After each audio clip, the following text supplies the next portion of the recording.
Actor Shivaji నిన్న దండోరా pre release ఈవెంట్లోని హీరోయిన్స్ని ఉద్దేశిస్తూ మాట్లాడిన మాటలు ఏవైతే ఉన్నాయో నిజంగా మమ్మల్ని కించపరిచేటట్టే ఉన్నాయి అని చెప్పి కొంతమంది వాళ్ళు రియాక్ట్ అవ్వడం కూడా జరిగింది. అటు అనసూయ కావచ్చు, లేకపోతే చిన్మయ్ కావచ్చు, ఇలా సో కాల్డ్ హీరోయిన్స్ అందరూ కూడా రియాక్ట్ అవుతున్నారు. ముఖ్యంగా శివాజీకి సంబంధించి హీరోయిన్స్ డ్రెస్సింగ్ విషయాన్ని వచ్చేసరికి అమ్మాయిలంటే ఏ విధంగా ఉండాలి, ఎంత హీరోయిన్స్ అయినంత మాత్రాన ఇవాళ అంటే పాతకాలం హీరోయిన్స్ని ఎగ్జాంపుల్గా తీసుకొచ్చి వీళ్ళు హీరోయిన్స్ కాదా, వీళ్ళు వేషధారణ వాళ్ళు పాటించలేదా అన్నట్టు ఏదైతే సింబాలిక్గా చెప్పడం జరిగిందో, సో ఇదంతా కూడా మమ్మల్ని కించపరిచేటట్టే మీరు చెప్పడం జరిగింది, మా బాడీ మా ఇష్టం కదా అన్నట్టు కొంతమంది రియాక్ట్ అవుతున్నారు. మరి దీని గురించి మాట్లాడితే మేము మనతో పాటు సీనియర్ జర్నలిస్ట్ దుర్గా వడ్లంనేని గారు ఉన్నారు.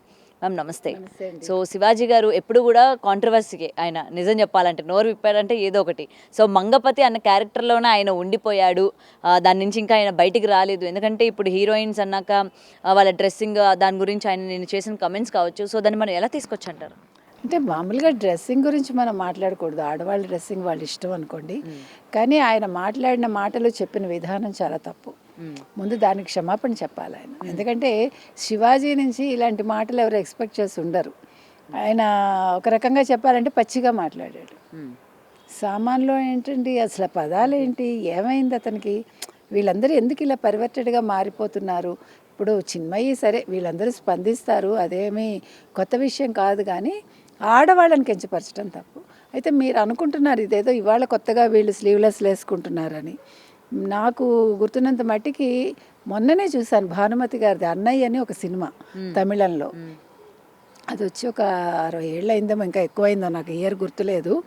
అందులో కొడుక్కి ఆవిడ సంబంధం చుట్టానికి వెళ్తుంది, ఆ అమ్మాయి వేసుకొస్తుంది సేమ్ ఇప్పుడు మీరు ఏదైతే స్లీవ్లెస్ వేసుకుంటున్నారో వెనకాల ఒక డిజైన్ లాగా ఒక డైమండ్ షేపో హార్ట్ షేపో ఉంటుందో అదే టైప్ ఆఫ్ స్లీవ్లెస్ బ్లౌజ్ అమ్మాయి వేసుకుంటుంది.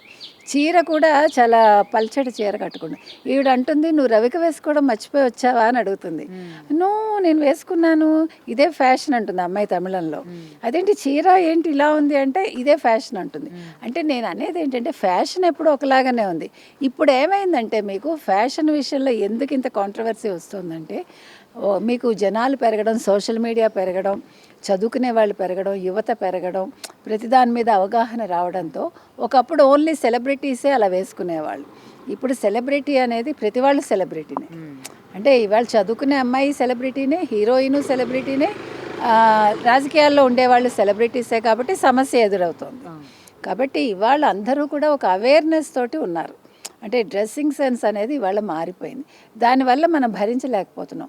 ఇంకొకటి ఏంటంటే పెరిగిన అవసరాలకు అనుగుణంగా మనకి షాప్స్ వస్తున్నాయి, లేకపోతే ఇప్పుడు మీరు అన్నట్టుగా షాపింగ్ మాల్స్కి వీళ్ళు రావటం కావచ్చు, హీరోయిన్స్ వాటిని ఓపెన్ చేయటం కావచ్చు, ప్రారంభోత్సవాలు, అప్పుడు అలాంటి డ్రెస్సులు వేసుకొచ్చినప్పుడు మీకు క్రౌడ్ని కంట్రోల్ చేయడం కష్టం అవుతుంది. ఇక్కడ నా ప్రశ్న ఒకటి ఏంటంటే ఇప్పుడు అవన్నీ ప్రైవేట్ ఈవెంట్స్ అయినప్పుడు మీకు ప్రభుత్వ పోలీసు వచ్చి ఎందుకు అక్కడ మీకు కాపలా కాయాలి?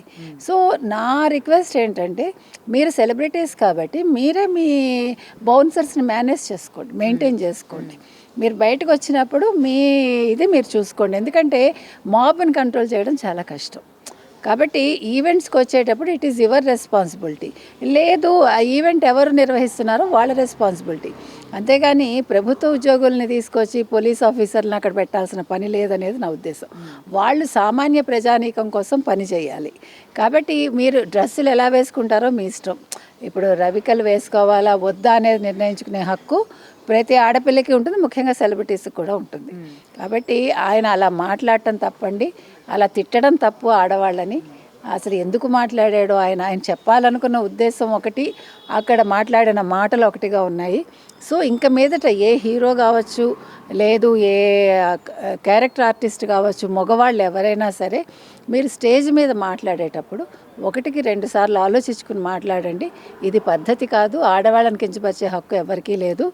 ఆడవాళ్ళ డ్రెస్సింగ్ అనేది వాళ్ళ ఇష్టం. కాకపోతే ఏంటంటే బయటకు వచ్చాక నన్ను ఎదురువాళ్ళు ఎలా చూస్తారనేది ఎవరికి వాళ్ళు ఆలోచించుకోవాలి. కానీ అంటే జరిగిన ఇన్సిడెంట్స్ ఏవైతే ఉన్నాయి 2 రోజుల నుంచి నిధి అగర్వాల్ కావచ్చు, లేకపోతే హీరోయిన్స్ ఫేస్ చేస్తుంది కాబట్టి ఇవన్నీ ఉద్దేశంలో పెట్టుకొని ఆయన పర్టికులర్గా ఈ ఈవెంట్లోని ప్రస్తావన తీసుకొచ్చాడు అనుకోవచ్చా? అంటే వాళ్ళ డ్రెస్సింగ్ వల్ల వాళ్ళే ఇబ్బంది పడుతున్నారు కాబట్టి మీరు చక్కగా ఉండండి అని చెప్పేది. అది మాత్రం కరెక్ట్ అనిపించింది. అయితే అదే చెప్తున్నా, చెప్పిన విధానం బాగలేదు. అమ్మ మీరు అలా ఇబ్బందులకు గురి కాకండి, కొంచెం బయటకు వచ్చినప్పుడు మీ డ్రెస్సింగ్ సెన్స్ చూసుకోండి అని అంతవరకు చెప్పి వదిలేస్తే అదొక మర్యాద. అలా కాకుండా తిట్టడం, వాళ్ళ ఏమనాలి బాడీ గురించి మాట్లాడటం అనేది చాలా తప్పండి. అది అలా మాట్లాడి ఉండకూడదు ఆయన. ఎందుకంటే శివాజీ అనేసరికి అలా మాట్లాడితే ఎవరికి కూడా నచ్చలేదు. ఏంటి శివాజీ ఏంటి ఇట్లా మాట్లాడటం ఏంటని. అందుకని ఎవరైనా సరే ఆలోచించుకోవాలి మాట్లాడే ముందు. మీరు ఏదైనా చెప్పదలుచుకుంటే మర్యాదగా చెప్పండి. అమ్మ ఇట్లా వస్త్రధారణ వేసుకుని రాకండి, మీకే ఇబ్బంది అవుతుందని, అంతవరకే. మీరు వేసుకోవద్దని చెప్పే హక్కు కూడా ఎవరికి లేదు, మనకి లేదు, పబ్లిక్కి లేదు కదా. అయితే పబ్లిక్లోకి వచ్చాక మనం మాట్లాడే మాటలు కూడా చాలా అవి పవర్ఫుల్గా వెళ్తాయి. అందులో సోషల్ మీడియా యుగంలో మీకు విదిన్ స్ప్లిట్ సెకండ్ అది వైరల్ అయిపోతుంది. సో మనం మాట్లాడేటప్పుడు ఆలోచించుకుని జాగ్రత్తగా మాట్లాడితే ఇలాంటి కాంట్రవర్సీలు రావు. అండ్ కొంతమంది ఓకే హీరోయిన్లు కొంతమంది మెయింటైన్ చేస్తున్నారు ఎలా ఉండాలో అలా ఉండాలి అని చెప్పి, బట్ మరికొంతమంది వాళ్ళ డ్రెస్సింగ్ సెన్స్కి వచ్చేసరికి ఆడవాళ్ళే ఇబ్బందికరంగా ఉండేటట్టు మారిపోతున్నాయి. బయటకు వచ్చినా లేకపోతే సినిమాల్లో కావచ్చు, పెళ్ళైన వాళ్ళు పిల్లలు ఉన్న వాళ్ళు కూడా వాళ్ళ డ్రెస్సింగ్ సెన్స్ అనేది రోజు రోజుకి మామూలుగా ఉండట్లా. సో దీనికి కూడా అంటే ఇది మనం ఎలా చూడొచ్చు అంటారు, ఎందుకంటే వాళ్ళు అనొచ్చు మా బాడీ మా ఇష్టం అన్నప్పుడు, బట్ ఇది వన్స్ వాళ్ళు పబ్లిక్ ఫిగర్స్ అయినప్పుడు, పబ్లిక్లో వాళ్ళు ఈ విధంగా రిప్రజెంట్ చేస్తున్నప్పుడు పబ్లిక్ మన నుంచి ఏం నేర్చుకుంటారు, మనం వాళ్ళకి ఏం మెసేజ్ ఇవ్వాలనుకుంటున్నాం అన్నది కూడా ఆలోచించాలి కదా. ఖచ్చితంగా ఆలోచించాలి. ఒకటండి, ఎక్స్పోజర్ తోటి ఏమీ రాదు. మీరు ఎక్స్పోజర్ చేసినంత మాత్రాన మీకు ఫాలోయింగ్ పెరగదు. వెనకాల తిట్టుకునే వాళ్ళు తిట్టుకుంటారు, ఎంజాయ్ చేసే వాళ్ళు చేస్తారు, అది ఎప్పుడూ ఉంటుంది.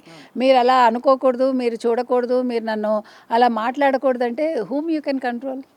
మనం ఎవరిని కంట్రోల్ చేయలేం కదా. పబ్లిక్ అనేది అందుకే మనం పబ్లిక్లోకి వచ్చాక మన వస్త్రధారణ ఎలా ఉండాలి అనేది మనం ఆలోచించుకోవాలి ఒక సెలబ్రిటీగా. ఇప్పుడు అదే కదా ఆయన అన్నాడు, విశ్వసుందర కిరీటం కూడా చీర కట్టుకున్న వాళ్ళకే వచ్చింది అన్నారు.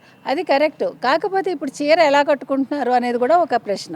ఇప్పుడు కట్టుకునే వాళ్ళందరూ చీరలు ఎలా కట్టుకుంటున్నారు, జాకెట్లు ఎలా వేసుకుంటున్నారు, అసలు చీర కట్టుకోవడమా మనకే సందేహం వస్తుంది. కాబట్టి అది ఎవరికి వాళ్ళు ఆలోచించుకోవాలి. ముఖ్యంగా సెలబ్రిటీస్ చేసే పని అది మధ్యతరగతి వాళ్ళ మీద, దిగువ మధ్యతరగతి మీద చాలా పడుతుంది. కాబట్టి సో వాళ్ళు ఆలోచించుకుని వాళ్ళు బయటికి రావాలి. అది నేను చెప్తున్నా. నేను ఇలాగే ఉంటాను, నేను ఏదో పీలికల్లాగా వేసుకుంటాను జాకెట్టు, నేను కొంగు కనిపించేలాగా వేసుకుంటానంటే దానికి ఎవరు రెస్పాన్సిబిలిటీ తీసుకోవాలి? మీ ఇష్టానికి మీరు వచ్చి మా మీద ప్రజలు పడకూడదు అంటే మీరు మాబ్ని కంట్రోల్ చేయగలరా? మీరు ఎంతమందిని అలాగా మీరు అరెస్ట్ చేసుకుంటూ వెళ్తారు? ఎన్ని జైళ్ళు సరిపోతాయి? సో దీనికి ఒక పులిస్ స్టాప్ పెట్టాలంటే మళ్ళీ సెలబ్రిటీస్ ఆలోచించుకోవాలి. అంతవరకే చెప్తాం. మీరు వేసుకోవద్దని మనం చెప్పట్లా. You think twice before coming out, అంతే. Thank you. For more videos like this, subscribe Big TV channel.